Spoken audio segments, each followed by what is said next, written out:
فیصل واڈا صاحب، آپ کو کیا لگتا ہے کہ سلمان اکرم راجہ صاحب کہہ رہے ہیں ظلم کی طویل رات ختم ہونے والی ہے، تو کیا واقعی عمران خان صاحب کی رہائی قریب آ گئی ہے؟ شکریہ میر صاحب. دیکھیں میر صاحب، یہ تو سلمان اکرم راجہ صاحب کی کانوٹیشن ہے. مجھے تو ایسی کوئی رات نظر نہیں آ رہی.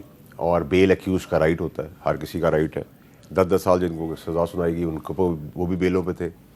کورٹ نے کہا ہے کہ کیونکہ پروسیکیوشن نے چلان جمع نہیں کرا ہے تو رائٹ بنتا تھا.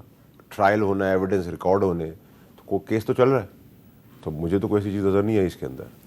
جی شفقت عباس وان صاحب، ذرا میں آپ کو سنانا چاہتا ہوں کہ جو وزیر مملکت برائے قانون و انصاف ہیں عقیل ملک صاحب، انہوں نے کیا کہا ہے. سپریم کورٹ نے آج 9 مئی کے 8 مقدمات میں بانی پی ٹی آئی کو ضمانت دی ہے. ابھی ان کیسز کا جو ٹرائل ہے وہ سٹل آن گوئنگ ہے اور وہ ٹرائل جاری ہے. اور ضمانت کا مطلب یہ ہرگز نہیں کہ بانی پی ٹی آئی جو ہے ان مقدمات سے بری ہو چکے ہیں یا فارغ ہو چکے ہیں اور وہ شاید باہر آ جائیں گے. ابھی فی الوقت وہ ایک مجرم ہے اور سزا یافتہ مجرم ہے. اور میں امید کرتا ہوں کہ انشاءاللہ آئین اور قانون کے مطابق ہی جو معزز عدالتیں ہیں وہ فیصلے کریں گی. جی شفقت عوان صاحب، تو آپ کو کیا لگ رہا ہے کہ عمران خان صاحب کی رہائی قریب ہے یا قریب نہیں ہے؟ میر صاحب، ایک تو آئین اور قانون کی باتیں ان کے منہ سے سن کے مجھے نا بڑی ہنسی بھی آتی ہے، تعجب بھی ہوتا ہے کس آئین کی اور قانون کی بات کرتے ہیں. یہ جو آج ضمانتیں ہوئی ہیں یہ ٹرائل کورٹ میں ہو جانی چاہیے تھی. کبھی بھی ایسا نہیں ہوا کہ کنسپائریسی کے جو ملزمان ہیں ان کی ضمانتیں ہائی کورٹ تک بھی پہنچیں. ٹرائل کورٹ ہی لے لیتی ہے. اگر کوئی بیل بیفور اریسٹ پہ آ جائے تو اس کی بیل بیفور اریسٹ کنفرم ہو جاتی ہے، اور اگر کوئی پکڑا جائے تو ٹرائل کورٹ اس کی ضمانت لے لیتی ہے، کیونکہ اس کی جو شہادت ہوتی ہے بڑی ویک ہوتی ہے اور اس کو یہی دیکھا جاتا ہے کہ ٹرائل کے ٹائم دیکھا جائے گا کہ شہادت میں کوئی جان ہے کہ یہ ملزم سزا ہو سکتا ہے. ان کا سپریم کورٹ تک آنا ہی تعجب ہے. Delayed justice is denied justice. یہ جو یہاں تک پہنچی ہیں ضمانتیں، یہ تو ہمارے پورے جوڈیشل سسٹم کو کی ویکنیسز نے کھول کے رکھ دی. لیکن آج لطیف کھوسا صاحب نے تو بڑی تعریف کی ہے، وہ سلمان اکرم راجہ صاحب کے ساتھ بیٹھے ہوئے تھے، کہ 26ویں آئینی ترمیم کے باوجود جو عدلیہ ہے اس کی طرف سے خوشگوار ہوا کا جھونکا آیا ہے. میں تو یہ کہتا ہوں کہ کیا کرتے ججز، اس ضمانت کے فیصلے میں کیا لکھتے اس کو خارج کرتے ہوئے. لا محالہ انہوں نے یہ ضمانتیں لینی تھیں، کوئی احسان نہیں کیا ہے انہوں نے کسی پہ. یہ بہت پہلے ہو جانی چاہیے تھے، آج ہو گئی ہیں، چلے اچھا ہے کیا ہے. تو یہ بتائیں کہ اب عمران خان صاحب کا لیگل سٹیٹس کیا ہے، ان پہ کتنے مقدمات ہیں اور کتنے مقدمات میں ابھی ان کی ضمانت ہونی ہے؟ القادر کیس میں ان کی باقی ہے ضمانت. باقی کیس القادر کیس میں تو ان کو سزا ہوئی ہے، وہی نا اس کی جو سسپینشن ہے جس کو ہم 426 اس کے لیے انہوں نے درخواست ضمانت دائر کی ہوئی ہے ہائی دی کورٹ ہوئی ہے. جنوری میں یہ کیس ڈیسائیڈ ہوا تھا، ہم فوراً اپیل میں چلے گئے تھے اور ساتھ سسپینشن بھی ڈالی ہوئی ہے.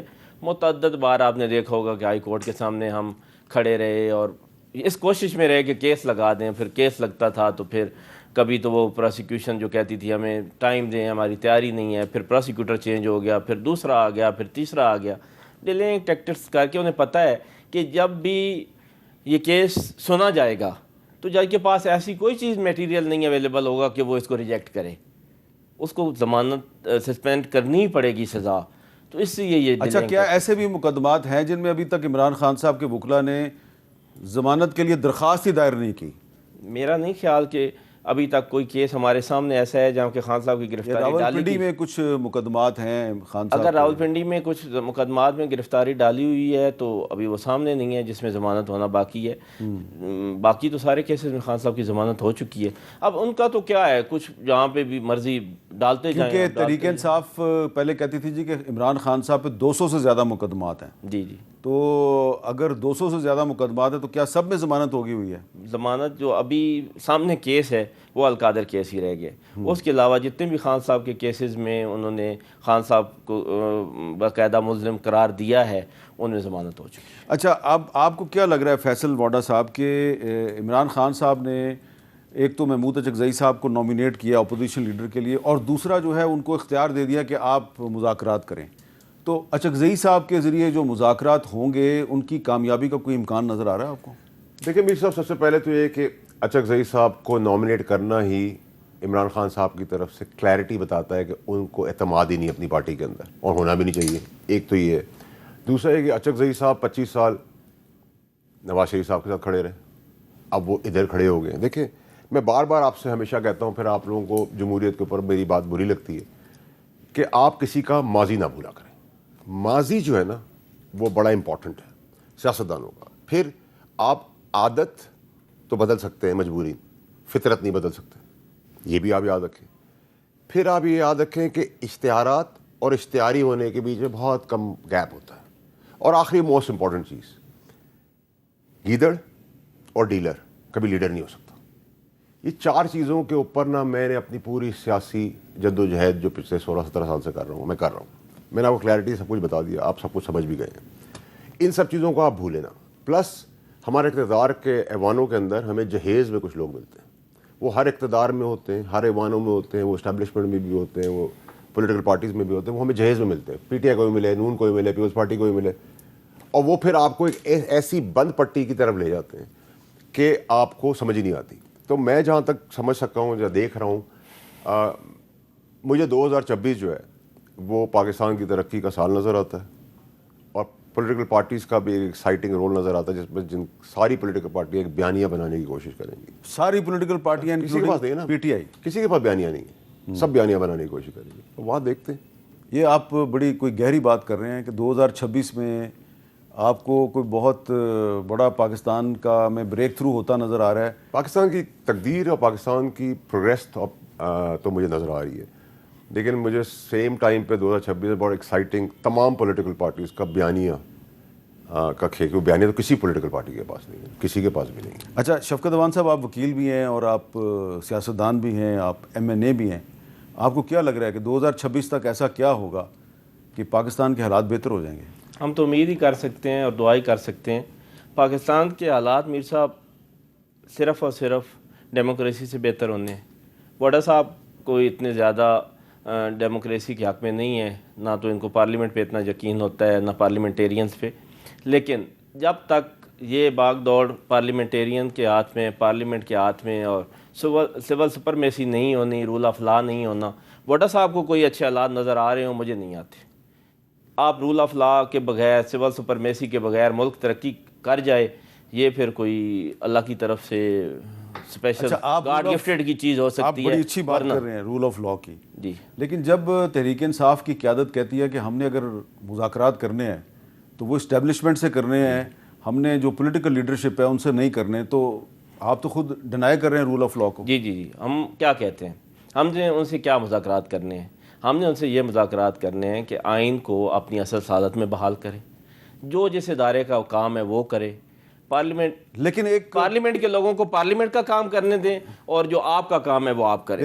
ہم یہ مذاکرات کریں گے. میری میر صاحب بات تو ہم نے ان سے کوئی مذاکرات یہ نہیں کرنے کو ہمیں خدا نخواستہ معافی دے دیں. نہ ہمارا لیڈر معافی مانگتا ہے، نہ اسے معافی چاہیے. وہ جیل میں بڑا خوش بیٹھا ہے اور بڑا ڈٹ کے بیٹھا ہے.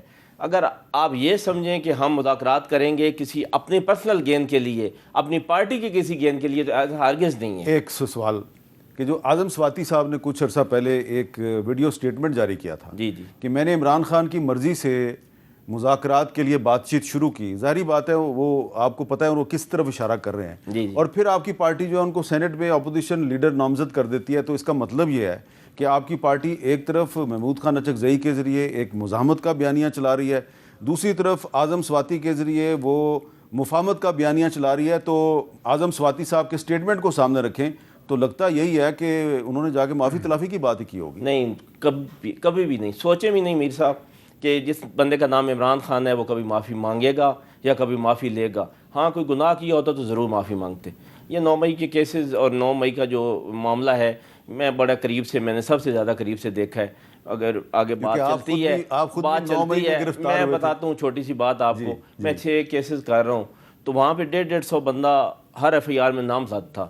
تو کمپلینٹ اور گواہان آئے تو میں نے ان سے پوچھا کہ بھائی یہ 150 بندہ آپ نے ان کے نام لیے ہیں. میں نے کہا کبھی زندگی میں ان سے ملے ہیں؟ نہیں ملے. کوئی آپ کے عزیز رشتہ دار نہیں، کوئی جان پہچان نہیں، ان کو جانتے ہیں نہیں. تو میں نے کہا یہ کیسے نامزد کیے؟ چپ. نہیں، آپ پر بھی تو 9 مئی کا مقدمہ ہوا تھا نا. جی. تو وہ کس نے کیا تھا؟ وہ بھی انہی نے کیا تھا جنہوں نے سب پہ کیا ہے. میں نامعلوموں میں تھا، میں ڈسٹرکٹ بار سرگودا کا پریزیڈنٹ تھا، اور میں نے جج کو کہا کہ یہ بندہ جو مجھے نامعلوم افراد میں رکھ رہا ہے، اس کو میں نے 2 دن پہلے بھی فون کیا ہے اور کسی بندے کے متعلق بات کی ہے. اس کا نام اظہر تھا جو کمپلینر تھا، اور اس نے کہا میں اس کو جانتا نہیں تھا، اب پتہ چلا ہے یہ شفقت اوان ہے. میں ڈسٹرکٹ بار ایسوسیشن سرگودا کا پریزیڈنٹ تھا پچھلے سال، تو میں نے جج صاحب کو کہا کہ اس کو میرے سامنے کریں اور اس کی کال ریکارڈ چیک کریں. میں نے پرسوں بھی اس سے فون پہ بات کی ہے اور اگلے دن یہ ایف آئی آر ہو جاتی ہے اور مجھے یہ نہیں جانتا اور مجھے نامعلوم میں رکھ رہا ہے. میر صاحب ایسا ایم پی ایز اور ایم این ایز جو ہیں وہ بعد میں نامعلوم لوگوں کی لسٹ میں آ جاتے ہیں اور ورکرز جن کو کوئی نہیں جانتا وہ معلوم ہوتے ہیں. سوشل میڈیا سے جس کا کوئی تعلق پاکستان تحریک انصاف سے تھا، جس نے کبھی پوسٹ کی تھی عمران خان کے حق میں، اس کو اٹھایا 9 مئی میں ڈال دیا. جو کوئی پارٹی کا عہدیدار تھا اس کو اٹھایا اس میں ڈال دیا. آپ میرے ساتھ بیٹھ کے ڈیبیٹ کر لیں، آپ جس کو مرضی بٹھا لیں، میں بتاتا ہوں کہ کیسے کیسے لوگوں کو اس میں نامزد کیا گیا ہے اور ان کیسز میں کیا حقیقت ہے. وہ تو جج عباس صاحب بتا بھی گئے ہیں 2 کیسز انہوں نے جو. میں نے آپ کو پہلے بھی کہا تھا کہ اگر آپ کی 9 مئی کے کیس میں ضمانت ہو گئی ہے تو اس کا مطلب ہے کہ سب کو تو وکٹمائز نہیں نہیں کیا سر، جا رہا. وہ بڑا چھوٹا سا کیس تھا، اس میں 780 ختم ہو گئی. اور نہ میں اس وقت سیاستدان تھا، نہ میں اس وقت کوئی پولیٹیکل لیڈر تھا، ورکر بھی نہیں تھا. میں تو پی ٹی آئی میں باقاعدہ طور پہ شامل بھی نہیں ہوا تھا. میں تو صرف عمران خان کے ویژن کو سپورٹ کرتا تھا اور میں ایک وکیل تھا. میرا کوئی تعلق آپ نہیں پی تھا. ٹی آئی میں 2024 میں آئے ہیں. میں 23 میں آیا ہوں. 22 میں آیا تھا لیکن ایسے کوئی باقاعدہ طور پہ